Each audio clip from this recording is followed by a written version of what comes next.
Welcome to the Movement Podcast. This show is all about movement, giving you a better idea of how you can optimize the human body to be the best it can be. So this topic of mobility, well, honestly, you really can't talk about mobility without talking about stability. And Gray, when I get asked to present, I always try to ask the organization, hey, what's a good topic? You know what they always come back with? Mobility or stability. And that tells me that we're always searching for more information about that. And I think over the years that we've been looking at movement, I know you've got some thoughts and really some, new things that you've been kind of kicking around, but we can't lose the fundamentals of what mobility and stability are. And I know that, in talking to you and when we start to decide on this topic today, the whole idea of tissue and tone is a big kind of direction you're thinking. And most people too often just think about tissue when we start talking about mobility. I think I force myself to exercise my thought muscles better when I create an either or, a yin yang, a dichotomy, if you will. Mobility and stability are opposite ends of the spectrum. But let me start off by saying I'm not using mobility as a therapist that would work with handicapped people, because if somebody's, got a wheelchair, that's a mobility device, but that's letting them be mobile in their life. What we're really talking about in exercise science, rehabilitation, sports medicine, performance enhancement is your reason for having a problem or lack of success a lack of freedom of motion or a lack of control of motion? And so to me, mobility means we just ran into a bottleneck of freedom. With that ankle mobility, you're never going to squat in a healthy or productive way. With that level of single leg wobbliness, you're never going to balance in a safe way. So if we take our mobility and motor control or stability conversations down to, if the bottleneck says lack of freedom, I don't think we need to talk about anything else. And if we don't have a lack of freedom, I think we need to be talking about control. Here's where it gets messy. If you can run a goniometer, you can document a mobility problem pretty easy. Whether you're an athletic trainer, a massage therapist, a PT, chiropractor, we can check mobility and all of us be fairly consistent if we use the right standards. They're not really good stability tests out there, especially if we isolate it to a joint. Well, therein lies the confusion. And when you say messy, that's where it gets messy. And that's why people are continuing to really want to investigate and learn more about this mobility and stability. And that's, we started talking about movement years ago. And movement is a combination of mobility and stability. And you mentioned something right there, freedom of movement. Well, when I was taught to pull out the goniometer and check somebody's ankle mobility, you stick the goniometer on there and you measure their mobility. But what happens when they stand up, Gray? When they stand up, now you basically introduce an entire new environment to that individual. So they may have good ankle range of motion on the table or knee or hip range of motion. But how often does that carry over? How well does that carry over? And that's where movement comes into play.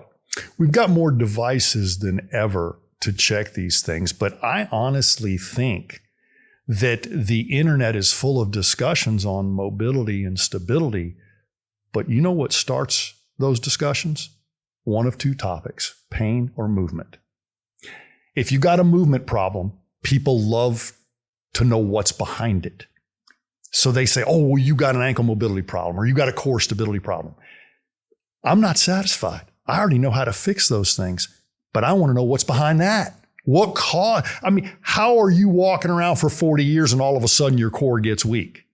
Oh, well, I got low back pain. That's a different conversation, because having pain in a movement pattern creates inhibition, which gets measured like weakness. And if you walk around weak long enough, you get stiff. So now all of a sudden, I'm working on Lee's toe touch. If we ever create a better toe touch, you ain't got the back stability to cover it. You're getting ready to have a relapse. So when you follow the threads of discussion on the internet or in book titles or in all the information people are seeking now, nobody wants to know shit about mobility and stability. They want to know why they can't move or why they hurt. That's right. And they want to, and on top of that, they want to know what's the quick fix. What is the quick fix? Okay, I've got a lack of ankle mobility, or you know what? I can't raise my arms above my head like I should be able to. How do you fix that? Well, how you fix that is what you just said. Well, you got to investigate it further. You can't assume that someone who can't raise their arms above their head, that it's a lat problem.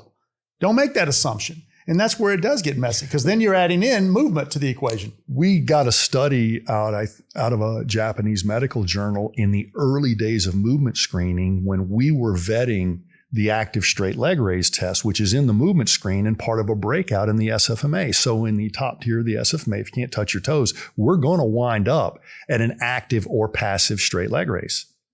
Well, here's something funny. That's a hip capsule conversation. That's a glute, ham, IT band, psoas interplay conversation. The reason we can't do an active straight leg raise, actively, passively, whatever, winds up being a muscular or joint conversation. But in this Japanese medical journal, and I'm sure we can find out the direct link to that, it also talked about people with leg raise problems have a high correlation with hardening of the arteries, atherosclerosis. So when your vessels lose elasticity, when your lymphatic system gets bogged up, when your tissue gets old and your collagen is down, I mean, the body stiffens as a unit. So stretching a single solitary tissue that you feel comfortable with means those muscles shrunk at about the same rate that those vessels got inelastic. I don't need a 30-degree gain today, which brings me to that thing, that dichotomy that I created around mobility. Are we seeing very poor tissue? And when we see poor tissue, just realize all these tissues are poor now. Right. And that goes back to tone. So if you've got poor tissue, how does your body even hold itself up? It has to create tone. It does. And so I think when we talk about injuries and pain, well, that's what the body does also. In the presence of pain, what does the brain automatically do? If I go up for a layup in basketball, come down on my ankle, sprain my ankle, I get pain, I get swelling, I get spasm. And that spasm is, in essence, tone, inappropriate tone when we start trying to do stuff. But that's an appropriate response in order to protect myself from a re-injury. And that's what happens. However, what occurs then, Gray, is over time, that tone stays there, or because of compensations and because of poor tissue quality, we rely on tone to allow us to do what? Move. Yep. There's a great book out called Atomic Habits, and it's using the word atomic as atom, microscopic, small. It's the small habits that make or break you. So as you said, you get an injury. A limp is actually a normal response to an abnormal situation, meaning it looks dysfunctional, but you do less damage to your ankle towing off early and not stressing those tissues. However, when the tissues are healed, the limp remains as a tonal signature of the fact that you didn't like putting weight on that side. So when you and I both bring people up on stage, we do a toe touch progression, or we were up at the college campus and we had that athletic trainer that hadn't squatted since her college soccer days, and we got her to squat. When I see movement change that quick, it's not because we're talented. It's because we found somebody who's literally controlled by a subconscious tone that they can't override with their conscious will to squat deeper or touch their toes cleaner. When we take that tone off, we've done nothing. That's not the therapy. That's not the corrective. That's not the treatment.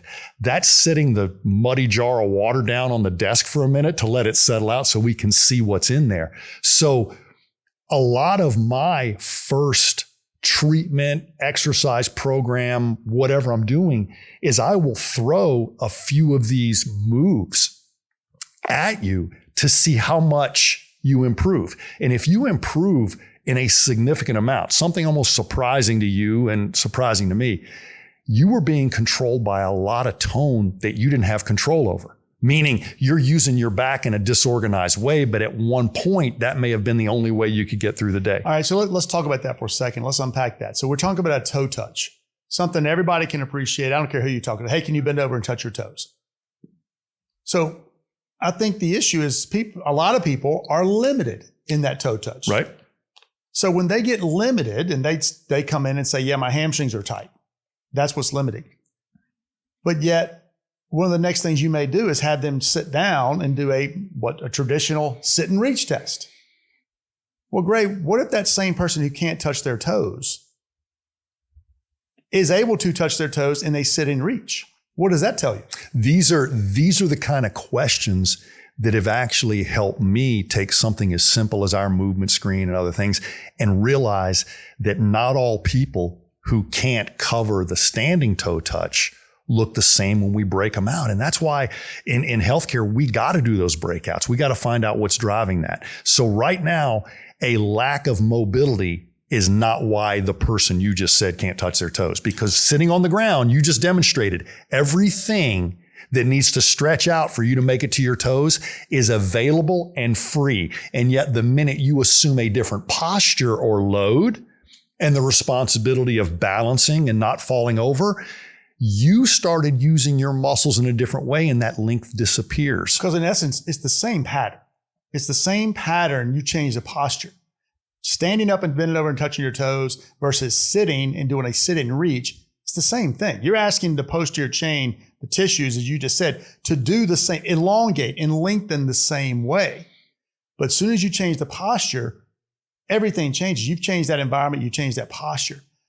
So the problem we find ourselves in is when someone does a poor toe touch and the person complains about hamstrings, what do then they do? They go to the gym and do what? Well, when they complain of tight hamstrings and we immediately do what they said and stretch out their hamstrings, that's the kindergartner controlling the class. And every kindergartner will control the class, but they don't deserve to because it's probably not going to be a healthy choice. When somebody can't do a functional movement and then they point to an area and say, this is tight, you don't have to believe them or not believe them. It's simply a piece of information that you must vet. So if you bring a mobility test to that body part, but what many people are actually pointing to is an area of discomfort or pain, and that's different. That's different. But in that example, they can do a sitting reach. They can get their toes, maybe past their toes when they're sitting. They're standing, they can't. Is that a tissue problem or a tone problem? That's a tone problem. And that tone problem could be appropriate because I may not want them going any deeper in their toe touch because they might not be able to control the balance. So it's a self-limiting thing. So hold on, because that's important. I know. Because I think right there, what you just described is kind of what we went back to where people don't have good tissue. Is it they are creating tension in the posterior aspect, maybe their hamstrings, because that's what they have to do or they're going to face plant. You got it. So here's where I take issue with the tissue talk. If you look at the products, services, education offered in the name or umbrella of mobility health, okay? If your tissues don't slide well, your joints don't move well, most of these products will help you loosen things up and develop better tissue. But there's not an equal amount of products, services, and education to that tone. So if you got bad tissue, whether you lay on your back and I lift your leg up, or I ask you to sit up and reach down to your toes, or whether I ask you to stand and touch your toes, the tissue should largely represent the same, meaning a true mobility problem will be consistent regardless of posture. And we talk about posture in three simple ways. What do you mean by consistency? So in that example we're talking about, and I think it's an easy example for all of us to wrap our heads around. Can't touch your toes standing. Consistency would mean they can't touch their toes sitting. Or lying down, right? I could lay you down and lift your toes up to where you could touch them. I could have you sit on your butt and reach out and touch your toes right where you stand. If we truly have a frozen shoulder, it acts frozen in all positions. I could sit you up, shoulders frozen, sit you down.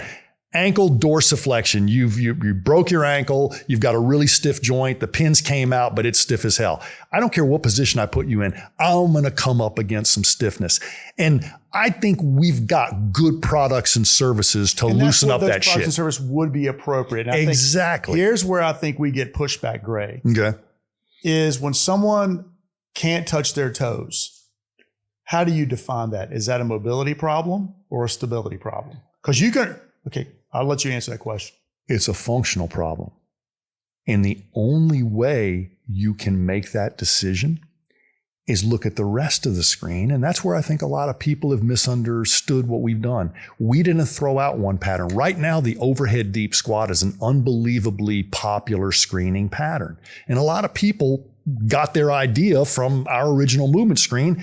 And I got that idea from some Olympic weightlifting and some neurodevelopmental stuff I was looking at. I was looking at the common threads of a functional life. The overhead deep squat is the tip of the iceberg, right?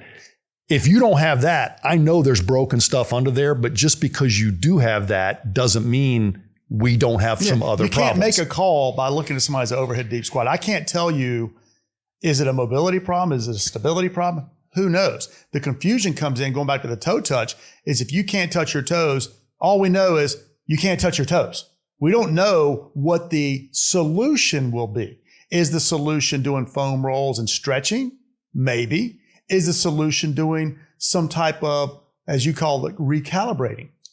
Maybe. I'll give you a great way that I vetted this early in my career. So we've got a person that is about 8 inches from touching their toes when they're sitting on their butt, reaching out. Okay. And they're the exact same 7, 8, or 9 inches within that thing standing. That's consistent. And I could probably go right to a stretch and show you how both those movements improve with a little bit of posterior chain stretching somewhere. Now, when I go the other way and there's a huge inconsistency, meaning I change your body position and all of a sudden the abilities. Right. So you can't touch your toes standing, but you can in a long sitting position. So sit down, I can reach my toes, standing, I can't. That's your scenario. And when I started looking at that, I found just as many people that were inconsistent as consistent, yet my academic training was going to give both people the same solution. So when we introduced the functional movement screen, we absolutely made sure we got 3 of those tests where you're functional on your feet in 3-foot positions that you're going to use every day of an active life. Split stance, symmetrical stance, single leg stance. But under that movement screen was a leg raise that you just do flat on your back. One of the first moves a baby does in the crib is lifting their feet to their face, not their face to their feet. But when I find somebody who can touch their toes sitting and can't touch their toes standing, I'm going to give you a couple of different things we did. A Pilates curl up, where you curl your neck up, your vertebrae up. That sounds like a crunch, Gray. Well, it is, but it's with your legs out straight, not your legs bent. But I can put a wedge under you. I can give you a little bit of assistance. But if all we sit there and do is a few curl ups, your toe touch gets better when you stand, but not for the reason you think. Every functional pattern doesn't just have a stretching side. It's got a contracting side. And so when you're touching your toes and standing, there's a significantly greater amount of abdominal balancing than there is when you're just sitting, bending your back down to touch your toes. And so that functional co-contraction is what is not vetted when somebody passes a mobility test but still can't move. And we saw that a lot. And that's why it's always good to look at the whole. And that's because what you just described, let me get this point out, because what you just described is what gets lost on so many people, because so many people just want to put you in a mobility bucket or stability bucket. By looking at the whole first, at least you get a direction on where to go. But this whole idea about, again, going back to the toe touch, when you touch your toes, really, you should have a co-contraction, because the posterior chain, the hamstrings and your spine should be almost eccentrically contracting to slow you down. And then you got the abdominal muscles, that balance, that's where the brain comes in. And that's motor control. that's where people don't really think, oh, you got to go stretch the hamstrings. Well, you've got to have that balance. And that's where it's the yin and the yang. You've got to have motor control. And we always get caught up in saying mobility, stability, which really motor control. Right. The neuromuscular system has to control that motion.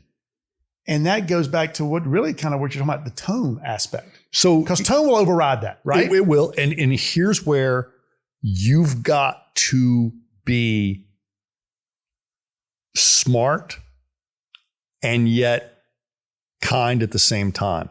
Because everybody who can't squat or touch their toes is going to feel a certain degree of tension, and they're going to be able to tell you where that tension is.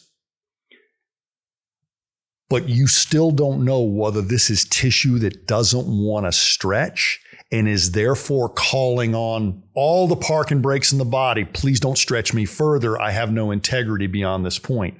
Or if the integrity is good and the parking brake is misapplied. So the movement screen doesn't tell you that, and it never was designed to tell you that. All I can tell you is if somebody can't do a leg raise, they're probably going to get their toe touch wrong, even if they can do it. So it's better to fix it from that bottom up. But isn't it ironic that prior to these whole movement screens, which to me is just like read the eye chart, right? If you pass the eye chart, I don't need to know much more about basic 20/20 vision. You're right. I haven't looked at peripheral vision or anything like that, but a movement screen, if you get through a movement screen without pain and fairly good numbers, I'm okay with your function. I may not be okay with your fitness or your baseball or golf ability, but I'm okay with your function not being the bottleneck why you can't improve. Yeah, that's not your biggest problem today. Right. So I honestly think that if we reinvented ourselves and went back in time, what's good enough is a great place to start, because everybody on the internet's not looking for that. They're looking to optimize every domain of their life. And the day you're the best father, you're not the best husband. And the day you're the best CEO, you're not the best father. You know what I'm saying? Well, that's great. I think that's a great way to frame things up is, we're looking for the basics, right? With movement in general. If you don't have the basics, start there. Just get the basics. Now we're kind of getting into the weeds a little bit of talking about, co-contraction, tone, tissue, but just get the basics. Touch your toes, rotate, squat, lunge. Can you do those basics without pain? And do you meet the minimum criteria? Kind of goes back to what we've been talking about, minimum criteria. And if you don't, again, part of the confusion, people say, well, I don't have a good toe touch or I'm limited in my squat. Well, sometimes you refer to that as a mobility problem, right? Mm-hmm. Define that, because we're saying it's a mobility problem because you can't touch your toes. Or let's use something else, overhead squat. You're limited in your overhead squat. Okay. That's you would define that as a mobility problem, but that does not mean how you would go about fixing that problem. Okay. Now, this is me speaking directly to our listeners. If you're listening to this podcast, you're not the problem, and hopefully you're growing and evolving with us. However, you're going to get pulled into conversations about mobility and stability that are very often self-serving for a product or service. Now, here's where I want to draw a line in the sand. I honestly think just like a thorough physical will say you're healthy enough for X, a thorough movement screen will say you're healthy enough for X. Too many times, our interest is taken to the performance end, right? We want to take it directly. I want to see a mobility class for kettlebellers or a mobility class for downhill skiers. There's mobility. And then there's the additional mobility you may need if you're an MMA fighter or a gymnast. But I also see people building mobility tests that have an optimization mark as opposed to a good enough mark. And if we come in at every movement endeavor with a functional screen, you're either going to pass or fail. And if you fail, then I want to know, did you fail because you were in pain?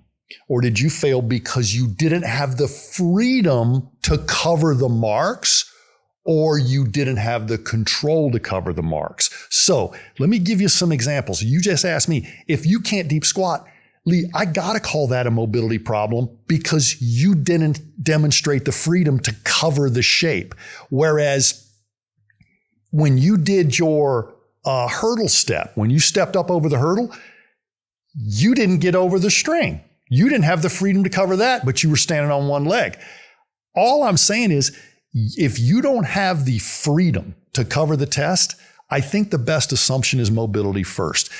If you put somebody on the table and find their ankles are free, their hips are free, everything's good, they just didn't have the control to squat, but that's not hard to prove. But which is the point of the other tests on the movement screen. Exactly. So just because, and that's why we need to rule it out. And that's why you need to look at different postures and patterns. Now that wasn't where I was going to take that question, Gray, but that's why we want to rule those things out. So if I can't squat, I don't know. We're just saying, hey, you've got limited mobility in your squat pattern. Now, is that a mobility problem or stability problem?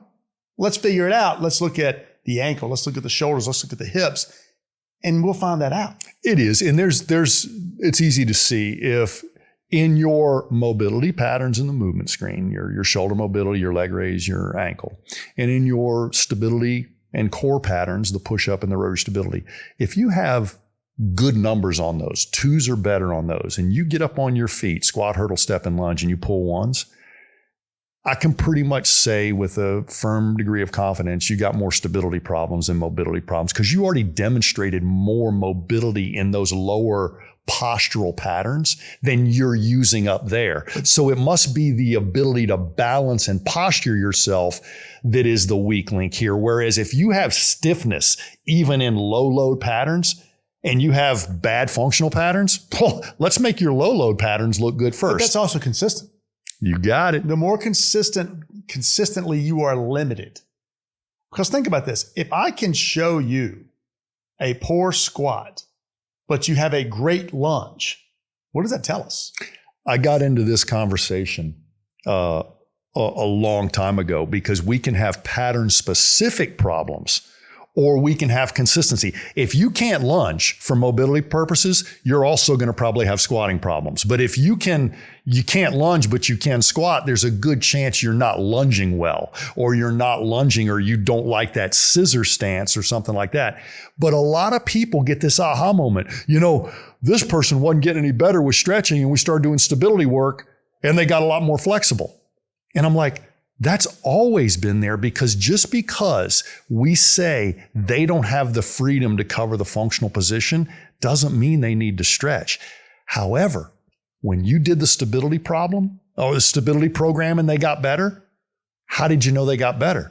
Well, they moved better. What do you mean? They were deeper in their squat. But that's a signature of mobility. So don't ever let what you observe in a screen dictate what you got to do to fix it. The screen simply said these people aren't functional. You can assume it's a mobility problem. And the 80-20 play is, you'll probably be right. Just do a little bit of mobility work, because even if it doesn't change ankle by 10 degrees and hip by 20 degrees, it is the first ping of awareness that you're not fluid in your function. You kind of contradicted us a little bit right there. All right, let me see how. So you said, don't let the screen dictate what you would do. Really what you're saying is, don't let the screen automatically make you assume that it's a mobility or stability problem. No. Right? The screen is telling you there is a problem, which I totally agree with. You can make an educated guess if it's a mobility or stability problem, which is going to dictate what you prescribe to the individual, right? And right now, what you just kind of finished up with saying is, take the 80-20 play.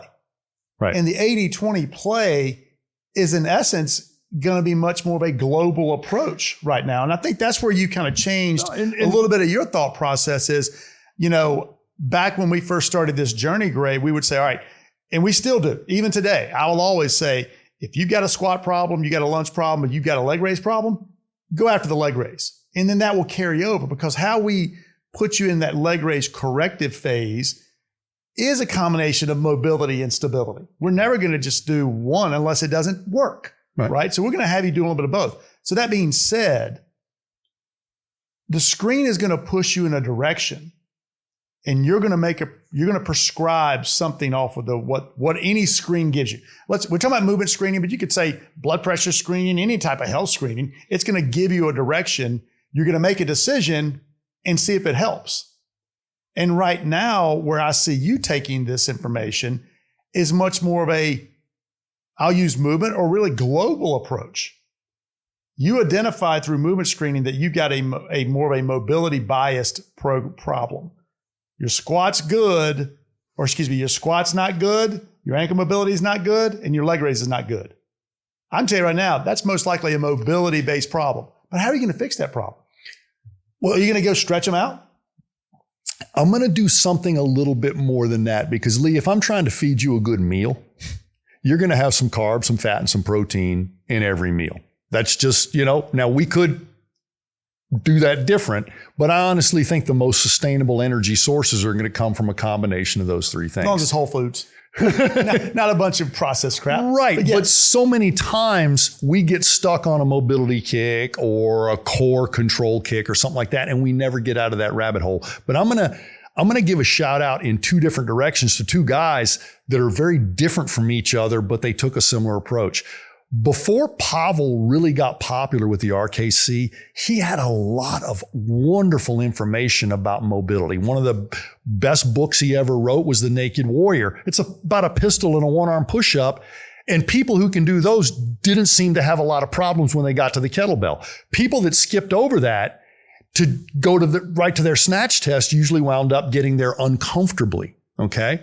Kelly Starrett, I think, added a lot to CrossFit with Mobility WOD, because if we force you to confront your end ranges, we're going to find pain, or we're going to find that they're not that far away. We're going to find a lot of stiffness or a lot of pain.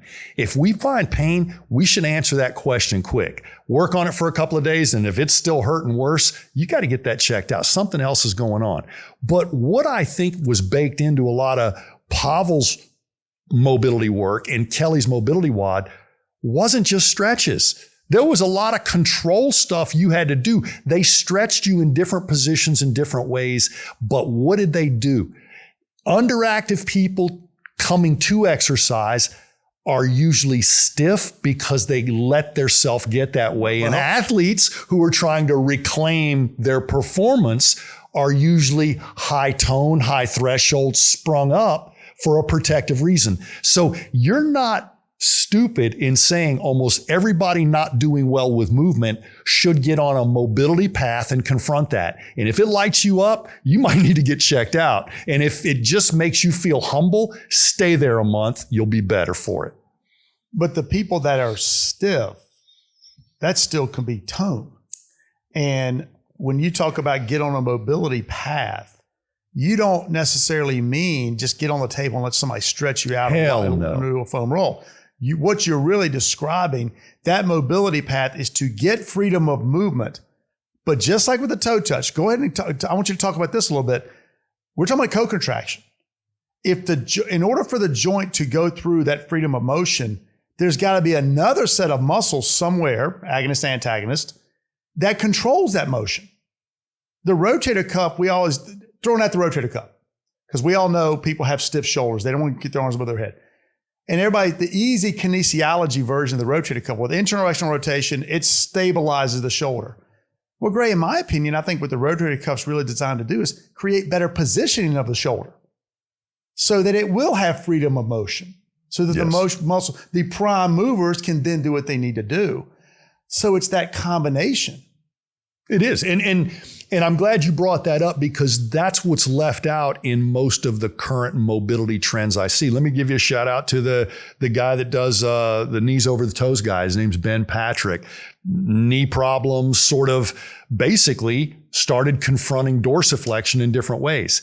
He does a lot of loaded anterior tib work. Why do we always stretch the calf but never strengthen the anterior tib? Why, if your pec and your lat is tight, your rotator cuff never gets a chance to breathe. So sometimes to do good rotator cuff work, we got to stretch out the prime movers. To do good dorsiflexion work, you got to stretch out the calf. But stretching out the calf won't hold if you don't create dorsiflexion. So I think the people who are arriving at these more sustainable ways of holding, maintaining mobility, You've got to confront mobility as, first of all, do you have the freedom to cover the position? If you don't, pursue that. But not passively, not with a stretch, not with vibrators, and not with foam rolls. And you've got to own that range that you gain. Vibrators? Well, that's what they are, right? They're getting popular, but just because that can make your tissue let go still doesn't mean you can make your tissue let go. So yes, we use scraping, we use percussion, we use all these things to get bad tissue moving. But if you can't keep it moving, then it's you. Right. You have to put that, that's great to use all those techniques. Then you have to put the person in a position so that they can control that. Right. Because the person has had a lack of range of motion for potentially years. Yep. You just did your work as a professional, opened up that area of the body. And what happens, Gray? They stand up, they go get some water, they go take a phone call. 10 minutes later, they come back. All that work you just did is gone because you didn't take the opportunity to, in your example for dorsiflexion, contract that anterior tib. Let the anterior, or get the rotator cuff now to respond to that extra range of motion to control it. Yep. And that's where this whole yin and yang of mobility and stability come in. What you've said, you've been saying it for 25 years. You give somebody mobility, an inch of strength, inch of mobility, inch of strength. And that's really what you're describing. And you're not necessarily talking about strength. You're talking about motor control. I am. I'm talking about that.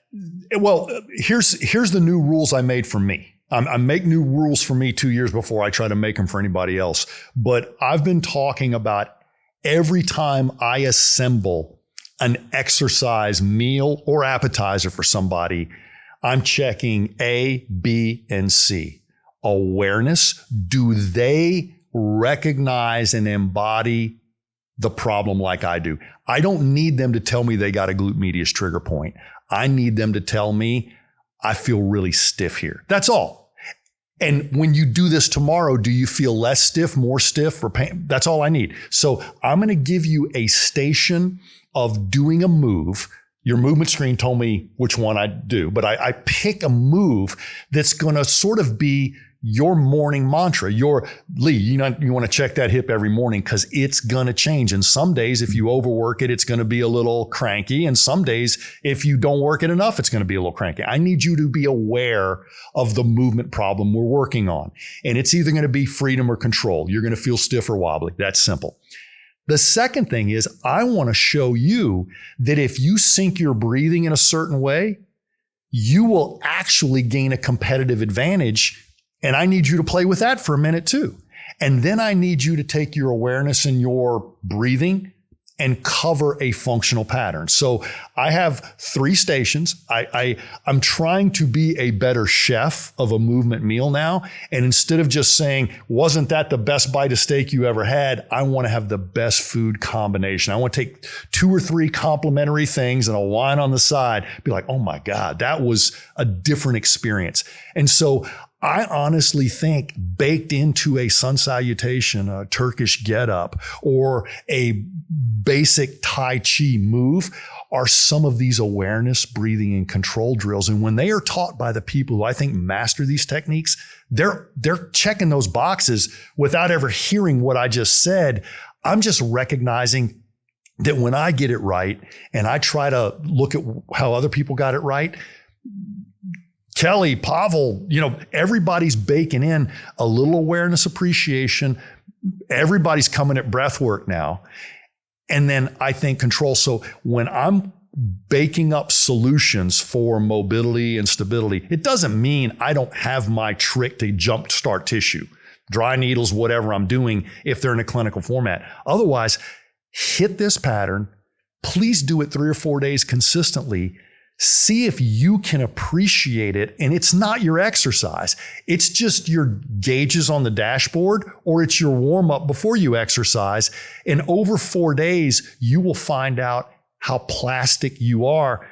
And no matter how old I get, I still am honored by how quick my body changes when I do the right thing and how quick it changes when I do the wrong thing. I'm just trying to be more sensitive to that. But what thing you're talking about, whatever thing, whatever little, movement recipe, meal, corrective meal you're giving an individual still starts whether they are screening themselves or whether they are doing it from a professional.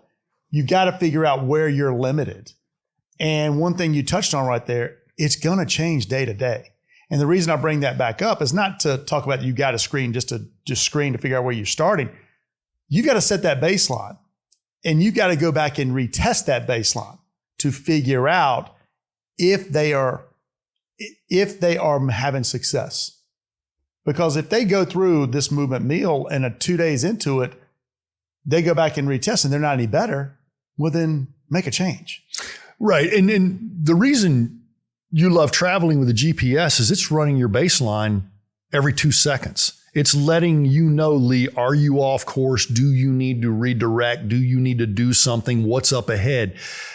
The way your clients, your patients, your athletes actually enjoy their experience with you is I honestly think you need to give them the confidence that you're recalibrating them so they can enjoy this journey. Not all these exercise obstacles are going to be entertaining, but when you and I have gone on our little college campus tour lately, we haven't been making the trainers and strength coaches there learn every exercise in our corrective library. We walked up to the baseball team and was like, you guys get on that mobility flow. It's on YouTube. Just do that. The neat thing was watching the players. Like they were actually engaged in a self-calibration warm-up, and they used to use that first 10 minutes to, just talk or do something that looks like a stretch, but really it's just an excuse to lay around on the ground. And the fact that we coached them through a structured calibration made them think of this less as a warm-up and more of, I've been sitting all day in class. I'm getting ready to hit the baseball field. I wonder what my reaction time is going to be like. I'll have a pretty good idea when I see how rough or easy these few moves are. And since you and I had the perspective of having some screens and some other information on the baseball team, the 80-20 play is start with mobility. Every one of these guys could use something for their ankle, something for the hip, T-spine. There may be a few of these guys that are not going to be challenged, but guess what? They're going to have a little bit of a balancing issue. So there is a really cool way to, I think, dispense better movement meals. And it's not by isolating mobility and stability. It's about starting with a movement marker and seeing what makes them lean in. Knowing that you got a stability problem, I may skip over the mobility stuff, go right to a stability flow. But we're not going to make any mistakes. But it's been good for me to see a group of people do one of these group exercise self-calibrations. We never mentioned a body part. We never mentioned this is your groin stretch. We never meant you're doing this for shin splints, but we are. We're scrubbing sports hernias, shin splints, and low back pain off you every day. But we don't have to talk about that because you don't want to see the shit we did in the kitchen, right? To get you this meal. This is your meal. Embrace it. Calibrate yourself. And that's a word I keep trying to bring to athletes because self-calibration is a daily ritual, especially when you want to perform or change something in your body. So when you and I were intermittent fasting or when we've been working through the last surgery you got through, I'm looking for a marker. I'm looking for, I got a marker when I'm paddleboarding. I got a marker when I'm doing kettlebells, but I also trust your measurement. So when my marker of I feel stiff today lines up with your measurement, there's a lot of confidence in this journey. I can rehab with you. I can train under you. I want to be your athlete because you seem to have the measurements that line up with my markers. That flow is not just your morning vitamin for mobility. It's your self-calibration is what's my day going to be like? And is this my bottleneck anymore? Right. And I think, just trying to pigeonhole ourselves into mobility or stability, we started off this conversation. It can be complicated. It can be extremely complicated. And I think if we just look at it as, okay, we know you can't really have one without the other. You can't. If you really want to move well. So let's create those little flows or whatever we want to call them setting the stage to have a combination of mobility and stability. Instead of just saying, okay, we're going to go stretch out their hamstrings, or we're going to go stretch the ankles, or we're going to do this. It should all be wrapped up into their little warm up or their little flow, if you will. It's just like when we got the really expensive class 4 laser at the clinic, or after I was one of the first ones in the States certified in dry needling. We literally had patients calling saying, do you have a laser and do you do dry needling? I understand why they're asking the question, but they either don't want to have pain or they want to move better. Let's keep the conversation right there. I'll decide how we get there, and it's on me if we don't get there. But I almost don't want my clients, patients, athletes having mobility or stability conversations or knowing this exercise is good for X. It's good for what you got. And so keeping the conversation about your functional movement or your pain with functional movement is where we'll make the decisions on how much mobility you need. And as we said earlier when we opened up, I honestly think everything we do at FMS is let's cover what's good enough before we get overly ambitious in one particular direction, unless the environment is forcing us to do that. So with ultramarathoners, we're going to have to be in an endurance direction pretty quick. With baseball players and soccer players, we're going to have to be in a reaction time state of readiness, opponent really quick. But I honestly think that the consumer can be their own biggest enemy, because when they start requesting mobility, stability, dry needling, laser services, we'll do that because all of us need to put food on the table. But you're the shepherd. You can't let the sheep make this decision. People want results. Right. And it's either I want to move better or I want to feel better when I move. We will deal with mobility and stability, but I even found I don't want to have conversations about static and dynamic stability with a client. I will simply get them dynamically stable and hopefully give them enough feedback where they're committed to the process. Meaning you're getting better. I wouldn't stop doing this right now if I were you. So Greg, going back to that 80-20 play, really, you got some flows that you came up with talking about that calibration and that general wash. They're up on YouTube. You guys definitely go check them out. We got a mobility one, stability one, and a movement one. Just go try those out with some of those individuals that you've got that you think has a mobility problem, people that you got that has a stability problem. Get them on those flows and then recheck, but get their feedback. That's the whole thing. Get their awareness and see what they're doing. They're out there. Check them out. That will do it for this episode of the Movement Podcast. Thanks for listening. And if you liked what you heard, please take a minute and subscribe and review.